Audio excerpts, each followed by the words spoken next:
आज की इस वीडियो में हम बात करने वाले हैं कि अगर आपका इंटर हो गया है और इंटर के बाद आपको क्या करना चाहिए। कुछ लोग इंटर के बाद ग्रेजुएशन करते हैं, कुछ लोग इंटर के बाद कोई डिप्लोमा या डिग्री कर लेते हैं। मैं इंटर के बाद सीधा DMLT कोर्स कर रहा हूँ, LT 2 साल का, जो कि अराउंड 2.5 लाख रुपए है और लखनऊ से कर रहा हूँ, मैं लोकल हूँ। और इस कोर्स में जो हम कर रहे हैं उसमें क्या क्या चीज़ें सही हैं, क्या क्या गलत हैं, क्योंकि आप वो चीज़ तब तक नहीं बता सकते हो कि जब तक कि आपको उस फील्ड का एक्सपीरियंस नहीं होता है।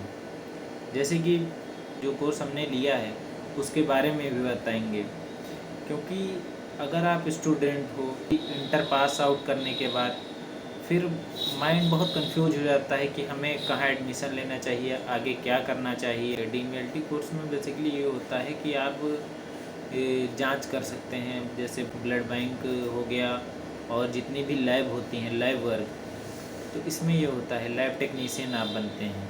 आप हॉस्पिटल तो गए होंगे, वहाँ पे देखा होगा लोग सैंपल लेने आ रहे हैं, गाड़ी से जाना होता है, मतलब फील्ड का काम आपको नहीं करना होगा।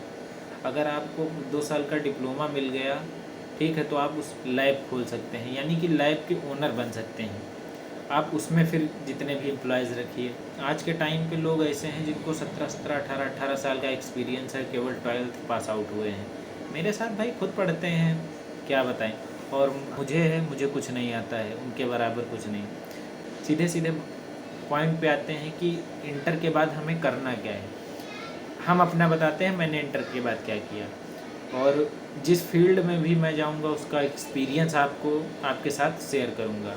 LT अगर आप कर रहे हैं तो उसमें केवल आपको 7 से 8 महीने क्लासेस मिलेंगी, उसके बाद आपको डायरेक्ट जॉब के लिए भेज दिया जाएगा। जॉब आप करेंगे जाके, उसका कोई पैसा आपको नहीं दिया जाएगा। सपोज़ दैट आप किसी कॉलेज में जा रहे हैं एडमिशन करवाने, तो आप सामने बिल्डिंग देख रहे हैं ना, अंदर के हिडन चीज़ें तो आपको पता नहीं कि इसके अंदर क्या होता है, कैसे रूल रेगुलेशन है।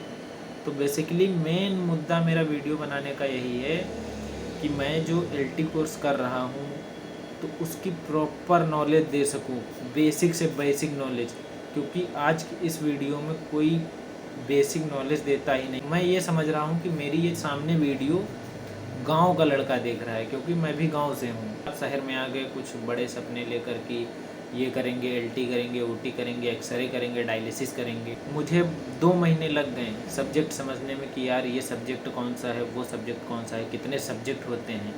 2 महीने तक मुझे नहीं समझ में आया था कि यार हो क्या रहा था। और सबसे बड़ी बात मेरी ये ध्यान रखना कि जब आप किसी स्कूल में एडमिशन करवाने जाते हैं, तो जब आप एडमिशन करवाते हैं तो वहाँ पर रवैया अलग होता है और एडमिशन करवाने के बाद रवैया अलग हो जाता है। तो जब तक आप एडमिशन नहीं करवाए हैं और उसकी फ़ीस, एडमिशन फ़ीस नहीं भरे हैं, नहीं जमा किए हैं, तब तक आप उस टीचर का नेचर नोट कर लेना। और जैसे ही आप फीस जमा कर देंगे, एक दिन कॉलेज आएंगे, डायरेक्टली आप उसके बिहेवियर में चेंजेस देखेंगे। LT में ज़रा भी इंटरेस्ट है, अगर वो LT में एडमिशन लेना चाहता है, अगर लखनऊ का है, कैरियर में एडमिशन लेने का फ़ायदा, और एक है एरा यूनिवर्सिटी। दोनों की फ़ीस मैं बताऊंगा, दोनों में मैं गया था, दोनों में अप्लाई किया था। पहले बात करते हैं एरा की।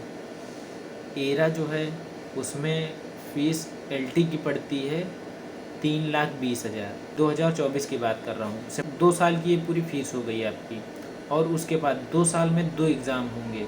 अगर आप एरा में एडमिशन ले रहे हैं तो आपको LT में एडमिशन लेने के लिए एग्ज़ाम क्रैक करना पड़ेगा। एग्ज़ाम होता है, जब आप एग्ज़ाम में पास होंगे एरा में, तो उसके बाद आपको एरा कॉलेज मिलेगा और LT में आपका एडमिशन होगा। डेंटल में क्यों करवाया, डेंटल कैरियर में मैंने उसमें इसलिए करवाया कि भाई वहाँ पे 2.5 लाख में हो रहा है। 2 साल का कोर्स, वही सेम कोर्स 2.5 लाख में हो रहा है। 2.5 लाख में वहाँ क्यों हो रहा है, सस्ता क्यों हो रहा है, उसके भी पीछे काफ़ी बड़ा रीज़न है, ठीक है। और डायरेक्ट एडमिशन हो रहा है, आपको कोई एग्ज़ाम नहीं देना है, 2.5 लाख फीस है। अगर आप ये सुन रहे हो तो आपको डेंटल ज़्यादा बेटर लग रहा होगा, लेकिन डेंटल बेटर नहीं है। जब मैं एडमिशन करवाने गया, स्टार्टिंग में 1 लाख पड़ा था। जैसे ही आपका एडमिशन हो जाता है, वो आपको कौड़ी के भाव समझने लगते हैं, आपकी इज्जत नहीं रहेगी पैसा देने के बाद। वहाँ पर अगर आप एडमिशन करवा रहे हैं, कोई आपको कोई प्रूफ नहीं दिया जाएगा कि आपने हमें इतना पैसा दिया है या मेरे पास आपका इतना ये जमा है। आपको एक सादे पेपर पर भी वो लिख के नहीं देंगे कि आपने मेरे पास इतना पैसा जमा किया है। वो एक डायरी रखी होगी उनके पास, वो डायरी पे नोट कर लेंगे। आपको इतने सा भी कोई प्रूफ नहीं देंगे कि आपने मुझे 1 लाख जमा किया, 2 लाख जमा किया, 3 लाख जमा किया, 10 लाख जमा किया, कुछ प्रूफ नहीं देंगे। तो इसीलिए कह रहे हैं अगर आप इंटर पास हो तो पहले समझ लो कहाँ एडमिशन करवाना है, वहाँ का रवैया कैसा है। और सीधी सी बात, अगर आप एडमिशन करवा रहे हो जहाँ भी करवाना है तो वहाँ पे जाके वहाँ के लड़कों से बात करो कि भाई मुझे इसमें इस कोर्स में यहाँ एडमिशन लेना है, क्या अच्छा।